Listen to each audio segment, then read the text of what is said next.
Bitcoin isn't the inheritance, the system is. What does that mean? So the system is, a lot of people think that Bitcoin is the end. Just buy Bitcoin and do nothing. And it is the cheat code, so it does allow you to do that. But I think a better way to do it is to think about building a system around Bitcoin. And so if that line specifically, the inheritance, what I sent you was an entire thesis from A to Z. How do we start and where do we end? And we end with the inheritance. We end with passing that down. A lot of people today and in the Bitcoin community today think that passing down an inheritance is a bad thing. I could hurt my kids, damage my kids. I don't want them. They need to go earn their own way, those types of things. But as a Bitcoiner, I think that my life should be represented by a block of proof of work. Why would I want to die with zero? I should leave the proof of my work of my life here. And then why should my kids start from zero? Why can't they add the next block? But the problem is that it's not the money that gets passed down to the generations that make them bad, right? Money just amplifies behavior. So rather than passing down assets that the next generation will probably just sell, I need to pass down the system that built the asset. I need to pass down the system that uses the asset to pay for their life and continues to compound without having to be sold.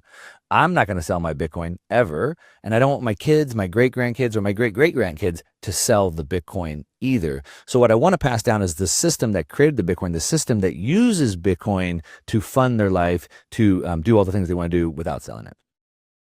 And let's talk about that for a second, Mark, because again, I think the mentality of most Bitcoiners, at least my audience, is accumulate and wait. Yeah. You're basically saying, no, that's not how you do it at all. You should actually be focusing on cash flow, on generating cash flow, building that stack, and then using that cash flow to accumulate more Bitcoin. Why do you think so many Bitcoiners get it wrong? Well, because everybody gets it wrong, not just Bitcoiners. Bitcoiners bring the inherent problems that everybody else has. So here's a quick reframe for everybody that's going to make sense. We can talk about Michael Saylor. Your audience knows Michael Saylor very well. Now, what Michael Saylor is doing is what people have been doing for a long period of time. It's not new, but it is new in the Bitcoin space. So for example, let's just look at MicroStrategy. We've probably listened to dozens or hundreds of his interviews, but he did one with Jordan Peterson. That was pretty good. I'm sure you saw that. And he said, I did 10 trips around the world in a decade trying to grow MicroStrategy, and I couldn't grow it. I couldn't compete against Microsoft. I had $500 million of cash, capital, of treasury, but what am I going to do? Buy another company, merge? Nothing I could do could increase my revenue. Okay, so let's take that to a personal level real quick. So what happens is for most of us, we're trying to earn money, but what happens is hustle culture tells us we have to work harder. We have to save harder, skip your coffee, work harder, save harder, get a side hustle, start a new business, get more skills, do more sales, work extra hours, work overtime, work harder trying to make more revenue. That's what Saylor tried to do. He couldn't make more revenue. At some point we max out. We can only work so long. At some point we max out. So what Saylor decided, you know what, instead of trying to grow more revenue and make MicroStrategy more profitable by revenue, instead of that, how about if I change the name of the company to Strategy and instead I build the treasury and not make more revenue? So he used two tools to do that, which all of us have at our disposal: credit and equity. And within 5 years, he took MicroStrategy from a $3.6 billion company to $50 billion. So he was unable to grow it, chasing revenue. But when he worked on the treasury, it went from 3 to 50. So us as individuals, we can only work so hard. I can't increase my revenue, but that's what everyone tries to do. I need to work harder, I need to save harder, but we have assets, we have equity and credit. And if we want to go from 3 to 50, we can do the same thing if we focus it that way.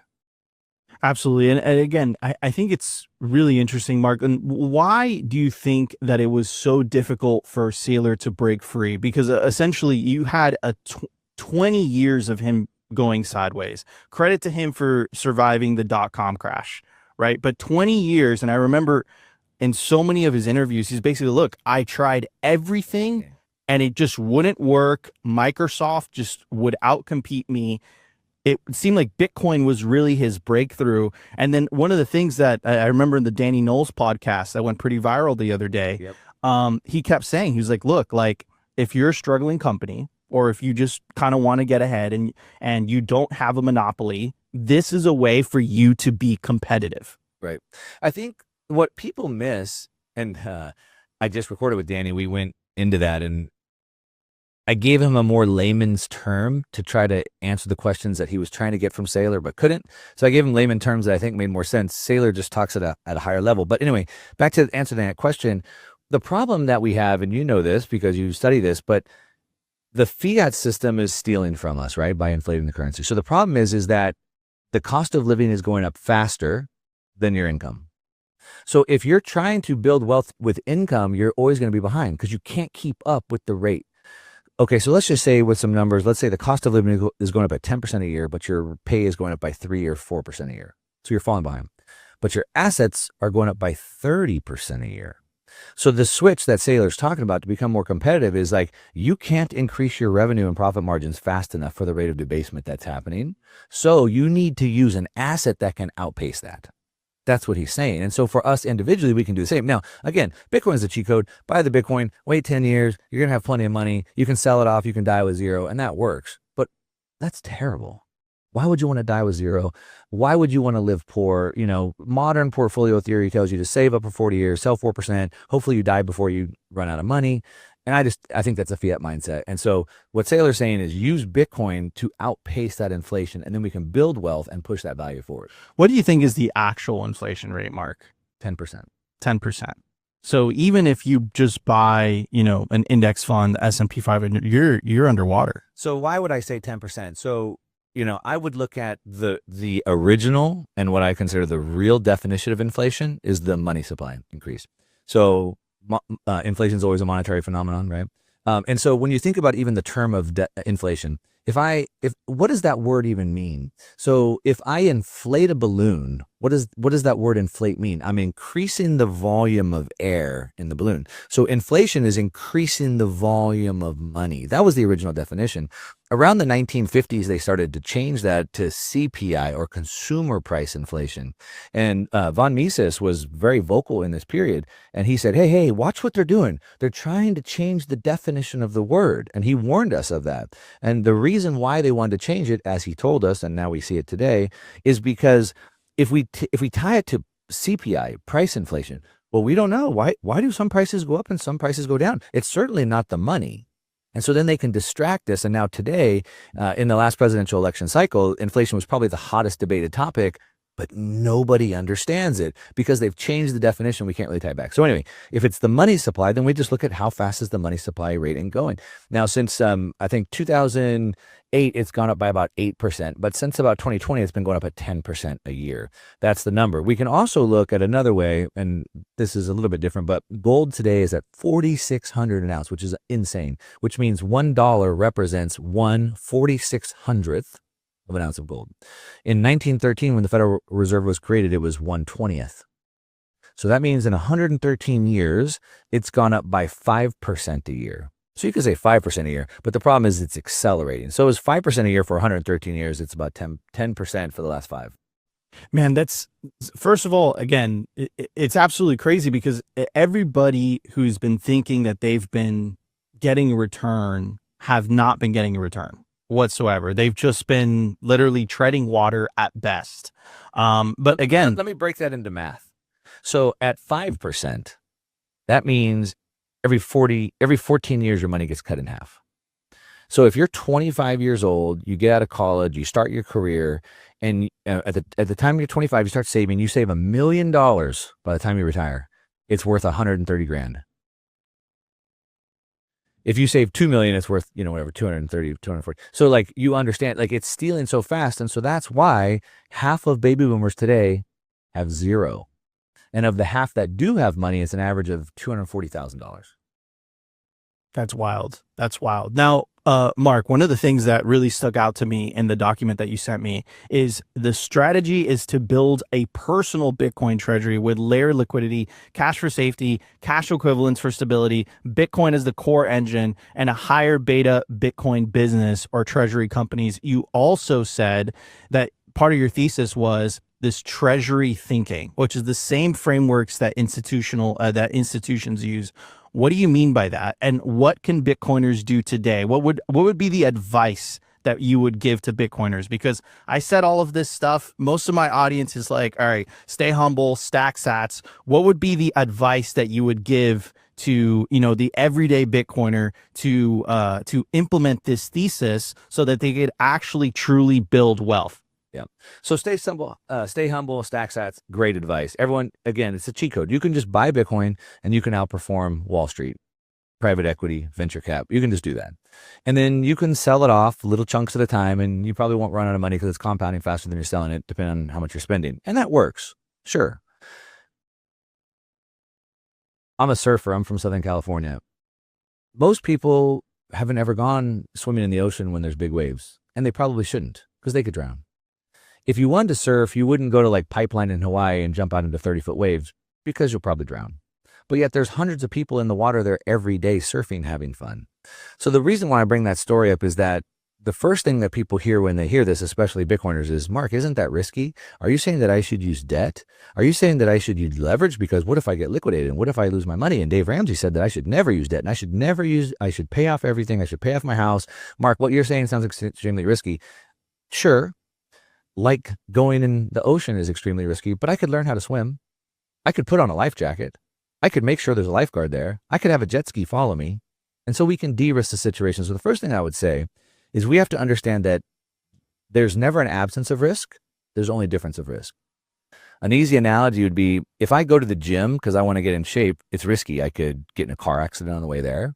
I could get in a fight when I'm there. I could drop a weight on my head when I'm there. That's risky. I could hurt my shoulder lifting overhead. So I'm not going to go to the gym because that's too risky. So I stay on the couch. But then I get obesity, I get heart disease, I get cardiovascular disease. So there's always risk. So the risk is you either learn how to leverage the fiat system and use credit and equity, the treasury model, or you try to save your way, and that's guaranteed loss. So do you want to break down the treasury model? Keep going, man. Keep going. So the treasury model is basically just like what Saylor did, and it's what the wealthy have been doing forever. The problem is that these tools have only been available to the 1%.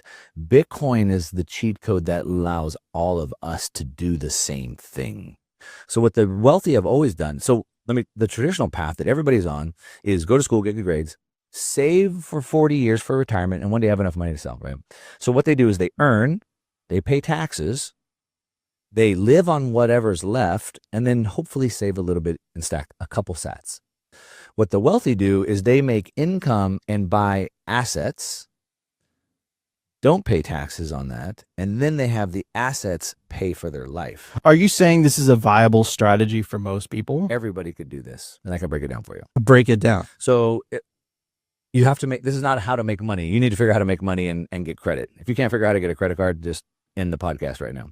So let's say that you're making $100,000 a year. You know how to get a credit card.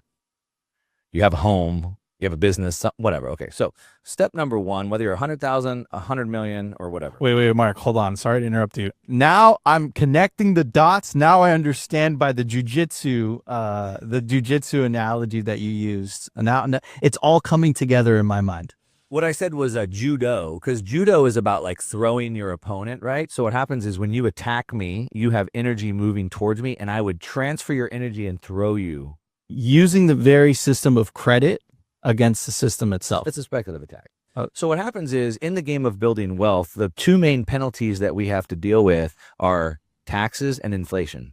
So taxes steal half of our wealth, and inflation robs us 10% of our wealth.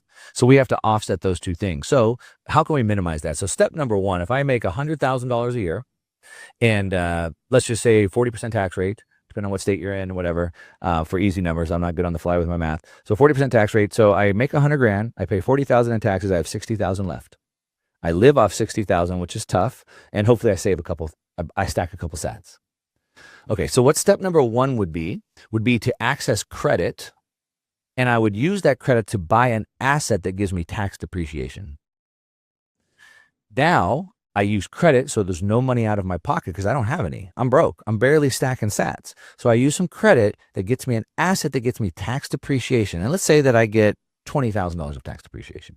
So now instead of ending up with $60,000 after taxes, I end up with $80,000 after taxes. I have an extra $20,000 without working a single extra hour, without working harder, and I just made an extra 20 grand, which gets me more sats. So now I buy $20,000 worth of Bitcoin.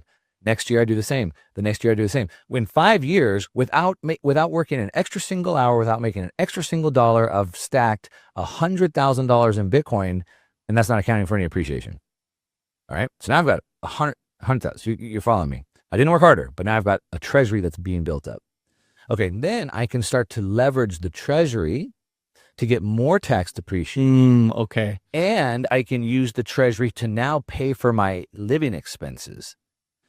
And the goal, let me fast forward to the end goal to connect the dots and I'll stop. But the end goal that we want to is, as I already said, is I want my earned income to be offset so there's no taxable amount. And 100% of my earned income goes into Bitcoin. And then I leverage my Bitcoin to pay for my living expenses. And that's tax-free because I'm using debt to do that. Man, this is first of all, is blowing my mind. And again, I want to talk about the judo aspect of it, right? How is it a speculative attack on the system? Yeah, because I'm using cheap fiat credit to buy a harder asset. So I am using both the cheap fiat credit system and the tax system to lever up and stack a giant Bitcoin treasury. So I'm speculative attacking using credit, using cheap money to buy a harder asset. And you said it's exactly what Saylor's doing. Saylor is borrowing Stretch, the iPhone Moment. He's paying 11% yield today. So he's borrowing money at 11% to buy Bitcoin. Most of us can get money for cheaper than 11%, and we can buy Bitcoin. I could borrow against my Bitcoin at 10% and buy more Bitcoin. I'm getting money cheaper than Saylor is. We can all do the same thing. Okay.